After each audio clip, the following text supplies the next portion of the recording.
live. Welcome in, everybody, to the Offsetting Penalties Podcast. It's been a while since I've done one of these solo. Did the collab with the Here We Go guys last week, and then obviously the Mondays with my boy Zach, Game Time Gretch.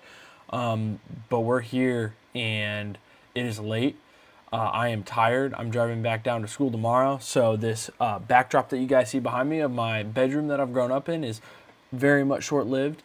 And we'll be back at college with the boring, plain background where all you can focus on is my beautiful face. But that is not the point. I'm not here to gloat. We're here to talk divisional round, and this is a big one this week. Obviously, 8 teams remain. We're getting to the end of football season. I'm kind of getting those thoughts again where I'm like, what am I supposed to do during the spring? Like, I'm getting anxiety thinking about like mid-February all the way until the summer starts, because I'm like, I don't know what I'm going to do, right? I don't have Monday, Thursday night football to get me through my nights. I don't have those Sundays to get me through. And obviously this podcast will continue to talk football, and this is a UFC podcast as well. UFC 324 is next week. We'll preview that. And then the UFC will be in the full swing of things yet again, which is big time. But, you know, for now, this is NFL season. This is the NFL time of year. Next weekend will be a big one. Championship Sunday, UFC 324 on Saturday, and then, of course, Super Bowl a couple weeks after that. But we're getting to the end with the football season. 8 teams remain. Who could have thought these would be the 8 teams at the beginning of the year? Some real surprises in here. Really, I'm looking at these 8 teams right now, and I think 1, maybe 2 of them you probably thought before the year were going to be in 8. In the top 8, maybe if you believed in Houston, them too. We'll talk about all the matchups as always. So if anyone's here, I appreciate you. If you're live, I appreciate you so much. And if you're coming back, watching, listening later on, I appreciate you just as much. And let's get into it without further ado. So divisional round, 2 games Saturday, 2 games Sunday. Saturday, 1:35 p.m. Sunday, we got a noon game and a 3:30 game. And we're going to start with the Saturday games. This is being recorded Thursday night. So any injuries, any developments that haven't happened yet, that happen either on Friday or Saturday, I will not be talking about those because those haven't happened since I'm recording this. So let's get straight into it. And the first matchup of the weekend, the Buffalo Bills, coming off of a road win in Jacksonville, are taking on the 1 seed, fully rested Denver Broncos in Denver. Denver is a very slight 1.5 point favorite, 45.5 point over under. This is an interesting one, man. This is a really, really interesting game. I go back and forth in terms of who I lean, and obviously I'll give you guys my pick at the end here. But, you know, just looking at it, I think initially you'd be a little skeptical of Buffalo, I think, because Sean Payton teams like running the ball. We know this, and Buffalo's run defense has been beyond suspect this year. But last week, Josh Allen really, despite just getting slaughtered the entire night, Josh Allen was getting beat up, or the entire day. I guess it was a morning/afternoon game, but was just getting beat up by Jacksonville. I mean, it felt like he had like 3 or 4 different injuries. He was like being looked at for his knee. He was like being looked at for a concussion, and then all of a sudden, you know, you remember, oh my God, he had a freaking foot injury coming into this game.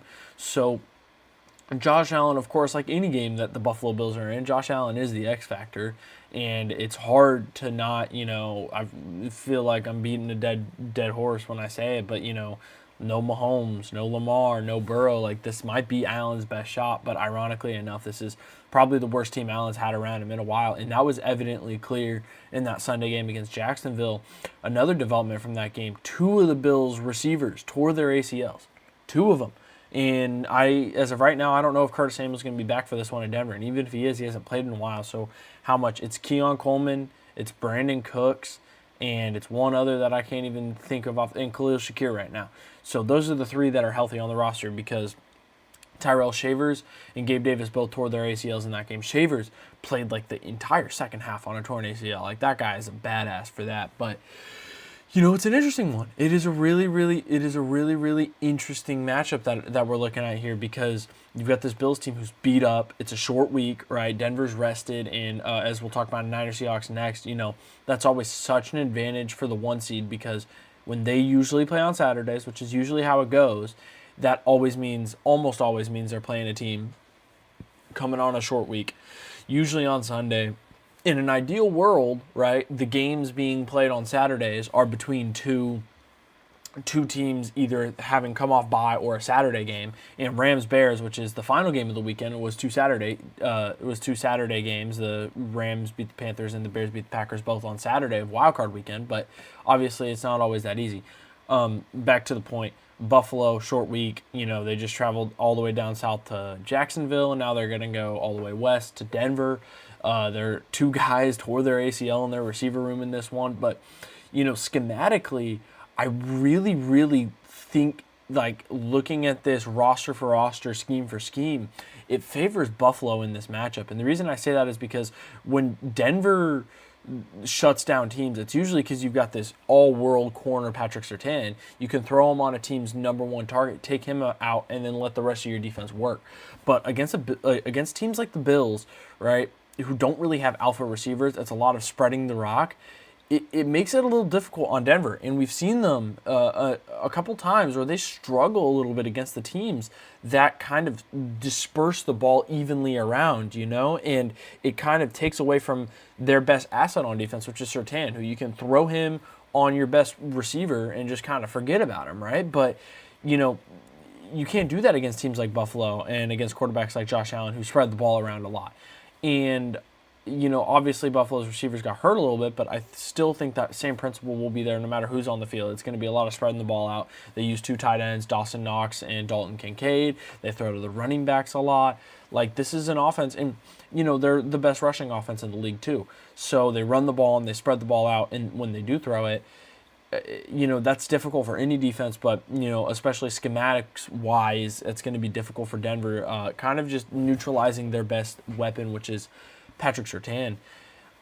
And then on the flip side of things, right, Denver's offense, like, no one's watched Denver's offense this year and been like, wow, this is pretty to watch. Like, the one game that they looked like good to watch was against Dallas, and I think every offense that played Dallas this year looked good. And what I've seen, and I think what people aren't talking about enough, is since J.K. Dobbins went down for the Broncos, the run game production, it just doesn't feel, I don't know what the stats are, but it just doesn't feel like they're getting they're gashing teams on the ground like they were with Dobbins earlier. And obviously R.J. Harvey is a very talented rookie, and a lot of his skill set comes from catching the ball out of the backfield. But, R.J. Harvey's a home run hitter, but it seems like with R.J. Harvey, there's a lot of, like, negative gains, 1 yard gains, right? Whereas with J.K. Dobbins, it always felt like every time they gave that dude the ball, it always felt like you were going to get 6 yards. Like, and that really pays a toll on defenses, especially weak run defenses like Buffalo. So I think no Dobbins in this one, and the run game hasn't really been as consistent since Dobbins went down. And then, the Bills' pass defense is as good as there is in the NFL, right? Their run defense is horrible, but their pass defense has been elite the entire year.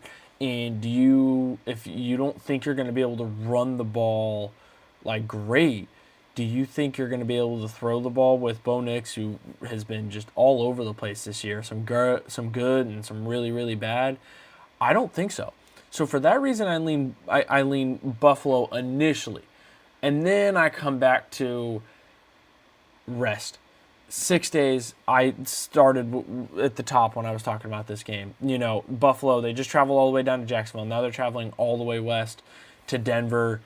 Denver's well-rested, and yeah, maybe you kind of neutralize Surtain by spreading the ball around and not having that one alpha receiver that your offense is dependent upon. But let's be real here. That doesn't make the Bills' offense scarier that they don't have a number one weapon. I think if you told the Bills, hey, you could get prime Stephon Diggs back when you had him on the team, or you could get like an alpha wide receiver back, I think the Bills would, in a heartbeat, take it, not have this, we want to spread the ball around. So I think Denver, it's going to be ugly because every single Denver Broncos win this year has been ugly, and that's a funny thing to think about with the Denver Broncos. Every game that they've won this year has just been ugly in some way, unless it's against like the Cowboys, and even like the Raiders wins haven't been pretty. The Chiefs win against Chris Ludekin wasn't pretty. None of their games are pretty, but I do think the defense outside of Surtain, there are dogs everywhere. They have a really, really good pass rush, especially up front. I think Zach Allen's really underrated. I've talked on this podcast about how good I think Nick Bonito is. And I just think that front four, you got Dre Greenlaw and Alex Singleton running downhill at backer, which will help against the Bills' run game that's been the best in the league. I just think people are going to overthink it and think Josh Allen and stuff. And you know what? there's a reason this game is basically a pick 'em. But I just lean Denver. The home field advantage is real in Denver at altitude. Buffalo's coming off of a short week and a very, very physical game. I think this is the type of game where the Broncos defense could punch the Bills in the mouth and, end up winning a 20-13 game. Like something low scoring, very long possessions, a lot of punts, a lot of play in the field position game. And, I think that's Denver's path to victory. I think Buffalo's path to victory is, leaning on your guys on the back end to shut down this Broncos offense, and then depending on 1-7 as the quarterback to win it for you. So I like the Bills, and I like the Bills. I don't know, man. I know I said I like the Broncos, and now I'm going back and forth. I like the Broncos still, but Buffalo. I've almost like I've given you guys my notes here, and I'm giving you guys my analysis, and I'm almost like switching up here where I'm like, dude, do I like Buffalo? But part of me, and we'll see a little bit later on, I'm taking so many road teams to win this weekend, like makes me think, God, some home team. And I think of the 4 home teams playing this weekend, I think Denver has the best home field advantage. Maybe not the loudest crowd, that's probably Seattle, or maybe not like the most energy, that's probably Chicago, but Denver has the altitude. Like that's such a real factor. So I like Denver. I think the home field advantage, the rest, I could just see Buffalo coming out a little flat.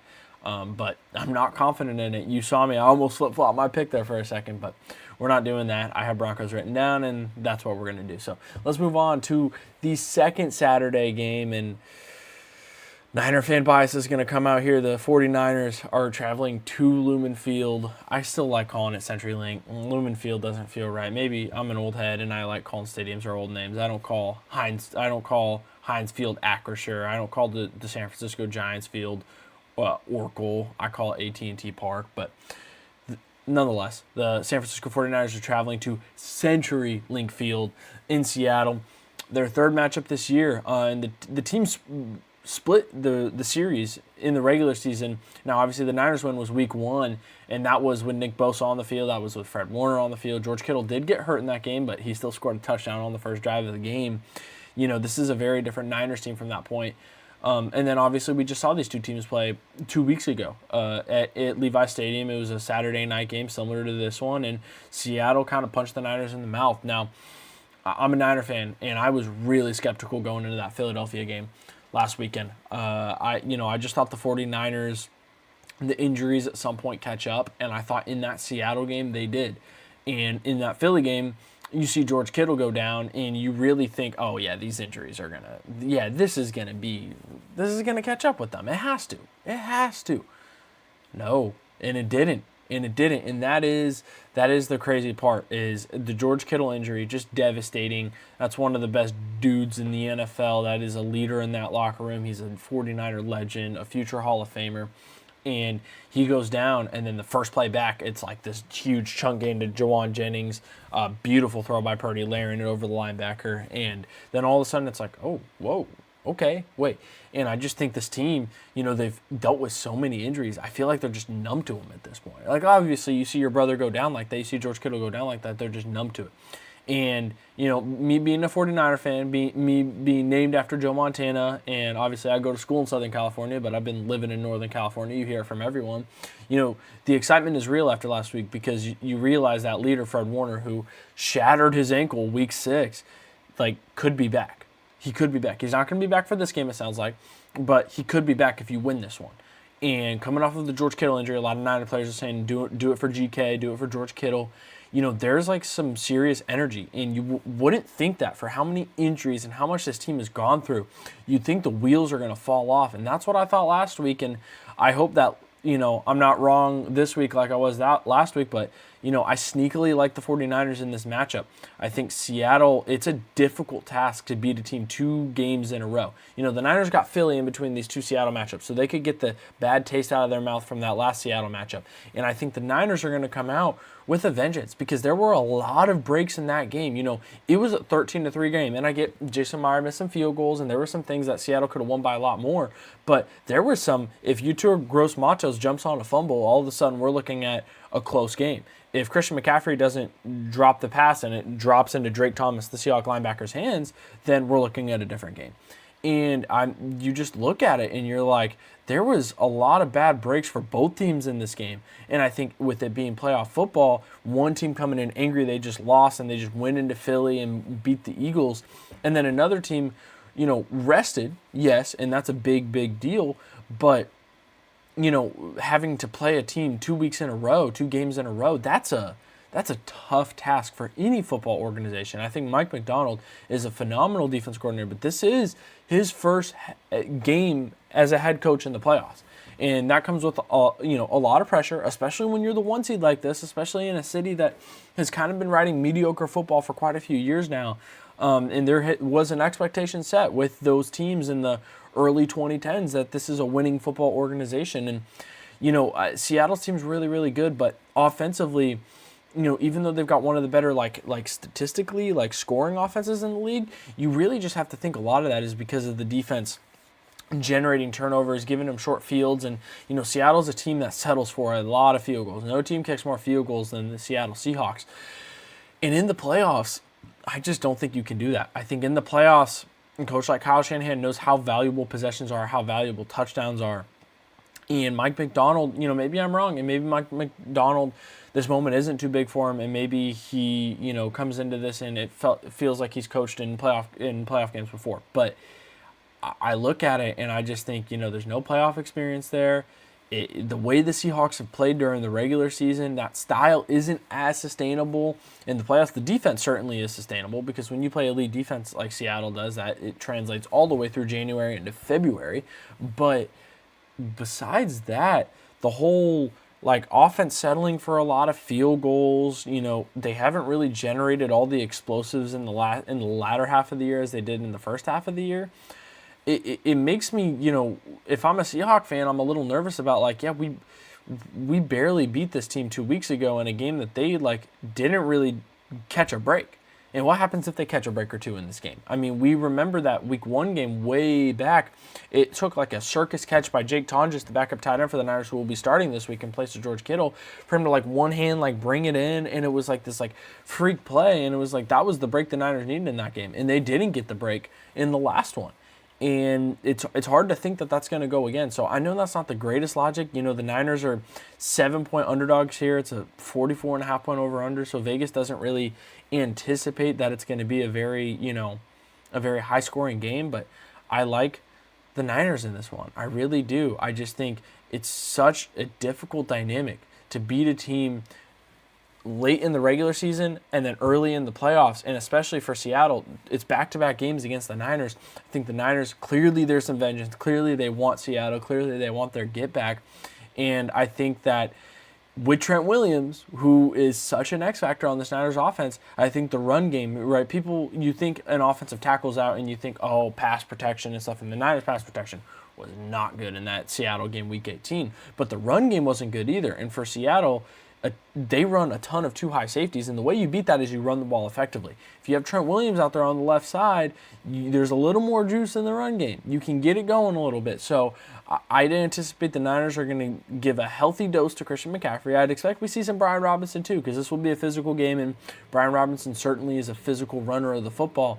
And I just think they'll be able to run the ball a little better with Trent Williams in. I think Purdy didn't necessarily play a bad game in that Week 18 game. I think he'll have more chances to let it rip here. And Purdy's undefeated in Seattle in his career, and he's already beat Seattle in the playoffs once. So I do like San Francisco here. And, it might seem like a homer pick, but, the people that know me know I'm usually more pessimistic about my Niners predictions. I mean, I picked the Eagles to beat them last week, and there's just an energy this week that, is weird. And I know the Niners are unbelievably beat up, and I know that the Seattle team, many people certainly believe is a Super Bowl caliber team, and I do not blame them for that whatsoever. But, man, there's just an energy with the Niners right now, and it's clear they wanted Seattle again, and they're going to get them, and it's going to be a fascinating matchup. I talked a lot about the Niners in this one. I don't want to, act like I'm disrespecting Seattle's defense is unreal, right? They've got so many playmakers, and they all play their roles so well. Their ability to, play too high, stop the run, and then they're running 4 DBs all the time. They're running 4 corners. They're running 6 DBs all the time. is really unbelievable. Mike McDonald is a defensive genius, but, playoffs is a different animal, and we've seen Kyle Shanahan with the Niners undefeated in the divisional round, undefeated in the wild card round, and we saw how it went last week, and I think we could see it again. So give me the 49ers in this one, but, it is Seattle, and I'm not trying to walk back my pick, but, I'm definitely fearful in picking my 49ers, and, man, I hope they get it done. I hope they get it done, because if they do, number 54, Fred Warner, your leader and the best linebacker in the NFL, is very much back next week, so that's big time. Let's go to Sunday. Noon Pacific time, 3 p.m. Eastern time. The Houston Texans are going to play the New England Patriots. Interesting game. Both these teams had relatively underwhelming offensive performances. I think the Patriots, honestly, were getting a lot of yards on the Chargers in their win in the wild card round, but it was turnovers and a lack of pass protection. And this has been a theme all year with the Patriots, is pass pro has not been great. Drake May does get hit a lot. He does get sacked a lot. This is not the team to be struggling with pass protection against. The Houston Texans are, I've said it time and time again, I think are the best defense I can remember watching since the Legion of Boom. And there's some other, if you want to throw in the 2015/16 Broncos into there, I'm cool with it. I'm fine with it. If you want to throw in like the 2019 49ers in there, I'm cool with it. Like if that's what you think, then by all means, some Patriots defenses were good, but this Houston defense, they don't do anything special schematically, right? And they don't need to. They just sit back, they play man, they play zone, they challenge you, and they say, our guys are better than your guys. And every single game, the Texans guys are better than the other team's guys. And the New England pass protection has been so bad. And Will Campbell, their number 4 pick, was getting beat a lot. Odafe Owe for the Chargers just absolutely feasted. And I think Odafe Owe is a great player. Don't get it twisted. But he's not Will Anderson, and he's not Danielle Hunter. And that makes it scary. That makes it really, really scary. If you're a Patriots fan, you've got your young quarterback there, because Drake May, for playing an okay game last week against the Chargers, he didn't protect the ball very well. He had a turnover or two, and he was getting hit a lot, and the offense only scored 16 points. And the way that they scored, it was a lot of like Ramondre and Travion Henderson, whether it was running the ball or dump offs and them getting a lot of yards after catch. And I don't know if you can do that against this Houston defense. The Chargers defense is very, very good, but there's a difference between very, very good and all-time great, which I believe this Houston Texans defense is. I picked the Texans to go to the Super Bowl just off this defense. And, if you want to talk on the flip side, C.J. Stroud, it wasn't great against Pittsburgh. It wasn't. 3 turnovers. He looked antsy. His footwork just did not look good at all. And we've seen this at times from C.J. Stroud. But we didn't see it down the stretch in the regular season. We saw it early in the season with C.J. Stroud when the Texans started 0-3 so long ago, and that wasn't great.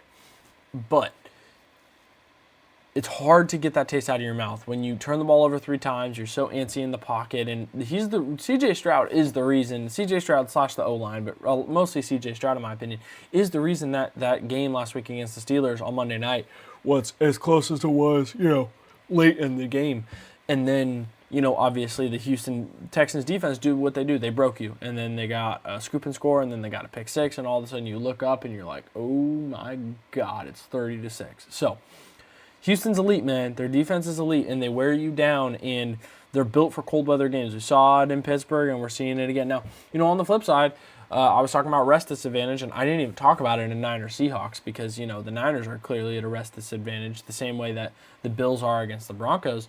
The Texans are at a rest disadvantage here. Now, it's not by much, but it is by a day. The Texans played on Monday, and that's just going to happen for the Monday night playoff game. And, it comes down to C.J. Stroud. It really does. Are you going to turn the ball over 3 times? If you are, you're not, because this New England team will make you pay more than the Steelers did, right? This New England team will. They've just got the better quarterback. They've got the more dynamic offense. But if C.J. Stroud can control the ball, we're not asking C.J. Stroud to throw. Yeah. I'm sorry. I'm so tired, guys. We're not asking C.J. Stroud to throw fucking... Y'all hear that? That might be the first cuss word I've dropped on offsetting penalties. Hold on a second. Hold on. We're putting away the graphic. Hold on a second. I apologize. YouTube, don't demonetize me. I don't make any money off this anyways. I apologize so much. I do cuss a lot on my own time. But, I apologize for that because I'm a professional and I shouldn't be doing that. And I'm tired, and you know what? There's no excuses. So, wow. You know what, though? This Texans defense gets me fired up. So we're gonna bleep and talk about it. Okay? They beat you up. And it comes down to C.J. Stroud. 3 turnovers. Are you going to turn the ball over 3 times, dude? Because if you don't, your defense is going to win you every game. We're not asking you to throw 300 yards. We're asking you to just control the ball. Punt the ball, that's fine. If we're punting, that's okay. We've got an elite defense. But if you're giving the other team short fields, that's an issue. That is a big time issue. So, I like Houston in this one. I really do. I think they're a cold weather team, and C.J. Stroud, although that was ugly, that was really ugly, it wasn't like that bad that late in the season. It was early in the season, but he showed later in the season that he wasn't turning the ball over a bunch. He wasn't that antsy, hesitant C.J. Stroud. And I think if he just gets back to that, he can. This Patriots defense, I don't want to take anything away from them. They put on a masterclass. They had Justin Herbert seeing ghosts in that game. They really did. And, offensively, they've got an MVP candidate, and they've got a really good run game. They've got a good group of receivers, all with different skill sets, but I just think sometimes there's just one unit that is just so dominant. As long as the other units just don't mess up, they're going to win the game. And that's how I view Houston's defense, and that's how I view the Houston Texans. I think this is a generational unit. And look, right now, this year, the 49ers and the Bills, who are both playing on Saturday, and they're both playing the 1 seed, they're 6 seed, so they're not going to get a home game. I mean, the Niners could if they make it to the Super Bowl, but the Texans and we'll talk Rams next, with these divisional matchups, and I think all 4 road teams have a real case at winning these. The Texans, there's a chance that come Sunday afternoon when this game's going on in Foxborough, whoever wins this game gets to host the AFC Championship. Not just play, not go to Denver, but host it, right? And that's a big deal because if Buffalo gets the job done against Denver, and you can, in Houston, you don't have to go to altitude, you can play at home. That's a scary prospect. And that's the same thing with the Rams in the next game. We'll talk about that in a sec. So I do like Houston in this one. They're 3-point underdogs, and I get it. New England's a great team. They're very well coached, but they really haven't beat many good teams this year. And the Chargers just felt like they beat themselves more than anything last week. And I don't see the Texans doing that. And I wouldn't bet on C.J. Stroud to have a second blow-up game in a row. So give me the Houston Texans in this one to beat the New England Patriots. And then there was one more. The Los Angeles Rams and the Chicago Bears. This is the game of the week. And I'm pissed because I thought it was completely unfair to the Niners in Seattle to put this game as a Sunday game, considering the Niners, played on Sunday and both these teams played on Saturday. But, from a TV perspective, you want the best game of the weekend to be the Sunday Nighter, and this is the best game of the weekend. It is. The Rams and the Bears on NBC. It's awesome. Offense in this one. And not only is there going to be offense, it's going to be in the snow, in Soldier Field, in Chicago, with that rowdy crowd. And it's a fresh matchup, too, which is cool because these two teams didn't play each other in the regular season, and it makes things a little different. Chicago, obviously the offense has been great, but outside of that game against the Niners, in which the Niners defense just was playing abysmally, they haven't put together a full 4 quarters this year. And then on the flip side, the Rams are coming off of a game where they started really well against Carolina, but really kind of had a struggle, especially in the second half and the second quarter. So it makes things. I'm tired. I'm sorry. It makes things interesting in this one because you look at the Rams and you're like, okay, everything's on paper. Great pass rush, great defense. A dynamic offense, MVP quarterback, 2 elite wide receivers, but something hasn't been clicking. You lose the game in Seattle, okay, whatever. That's a really good Seattle team, and you choke the lead, and it was bad. But then the next week you go to Atlanta on Monday night and get punched in the mouth, quite frankly. And then the next week you play Arizona, and that didn't look good. That wasn't necessarily a great performance. You're playing your starters. McVay was playing his starters because he was I need to see something from these guys because it's been so bad. And then in Carolina, it started good, but this Rams seems weird. And it's a team that I picked to win the Super Bowl. It's a team that many people picked to win the Super Bowl. But they're weird. It's hard to look at this Rams team and be based on what we've seen in the past few weeks, to be like confident this is a Super Bowl winning team. Now, obviously they can be, because the head coach and the quarterback have won a Super Bowl before. They did it, 5 years ago? But it makes things complicated, and you're playing a Bears team in which, like, let's say the Rams get off to a hot start. Okay, you might, because Sean McVay has really beat up Dennis Allen defenses over his time coaching, and we saw them get off to a good start in Carolina last week. But this Bears team has this, like, lightning in a bottle, has this magic where they're never out of it. In Green Bay, everyone thought they had them dead to rights last week. And then all of a sudden, it's just that you, like, blink, and all of a sudden it's like, oh my God, it's a 10-point, oh my God, it's a 4-point game, oh my God, Chicago has the lead. And you're like, what the hell just happened? And the Bears have done that all year. They're the cardiac Bears, whatever you want to call them, and find this dynamic way to win football games. And it's amazing. So I'm really, really, really, really leaning the Chicago Bears here. You know, I think the Rams are good. I think the Rams are really good. And initially, I was kind of picking the Rams to win this matchup. But I just think that the Bears, there's sometimes you have this lightning in a bottle, and, you know, no matter what stat and what scheme you bring up, sometimes these teams just have it. And I keep, you know, this team reminds me so much of the Commanders of last year that you keep the Bears just keep finding ways to win in magical ways against teams. And I thought the Commanders did the same thing last year, and they got to an NFC championship. And, you know, Caleb Williams is playing really, really good ball. I think they've got a run game. And you know what? The defense isn't great, but they force turnovers. And as good as Matthew Stafford is, he's a gunslinger, and he will turn the ball over every once in a while. So it makes things interesting, but I really do think I'm leaning the Chicago Bears here. And, you know, they're home underdogs, and they're going to have a real home field advantage. And this is Sean McVay's Rams, who have ultimately struggled in snow games when they've played in them. And you can't blame them. They're a Los Angeles team that plays in a dome in freaking Inglewood, California. You can't blame them. But this is different. You're going to Chicago, and it's going to be fun, because these are two quarterbacks that, despite the conditions, the wind and the snow and stuff, have such good arms that they're going to be able to throw it up and down the field through the snow. But, you know, Stafford hurt the finger last week, and it's been, you know, the Rams, it just hasn't looked right lately. So I do lean Chicago in this one, but not like a confident, you know, like, because, you know, this Bears team, as much magic as they've had, you know, there have been a couple games where that magic comes short. It happened against the Niners, it happened against Green Bay, the first game that they played each other. So I like the Bears, but that's a gut feeling thing, and my brain's telling me pick the Rams, Joseph, pick the Rams. But I just think the Bears, there's something special with these guys, and, you know,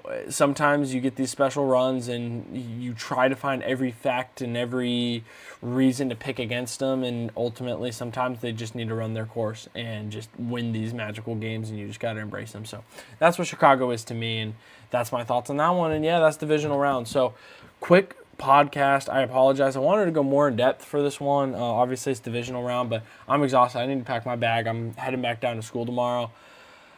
I'm excited. This is going to be a great week of football. The reason I'm heading to school tomorrow is so that I can have the weekend to watch the games and, you know, come back here and provide you guys with content. So Offsetting Penalties is back in the full swing of things. I apologize. You know, we're still getting some stuff figured out. I have a new webcam, but as you can see, there's a little delay between the video and the audio, so I apologize for that. We're going to get that going. We're going to get the reels going. Offsetting Penalties is on TikTok now. I hate that because I'm not a big TikTok guy, but if you're on TikTok, shoot us a follow, because the same content you see on Instagram and YouTube will be there on the TikTok. If you're more of a TikTok person than an Instagram Reels or a YouTube Shorts person, and clips from the podcast will be there.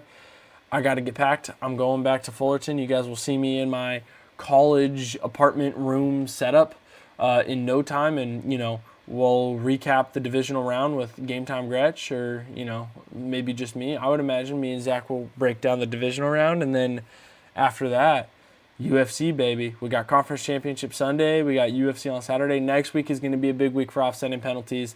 It's actually going to be a big week in general. It's my first week of classes of the semester, and then, obviously conference championships and the first UFC card of the year, and it's a big one at that. Kayla Harris and Amanda Nunes dropped out. For all my UFC fans, that's pretty tough news. So I'll get into that and, of course, preview that card. I'll get into conference championships. It's exciting, man.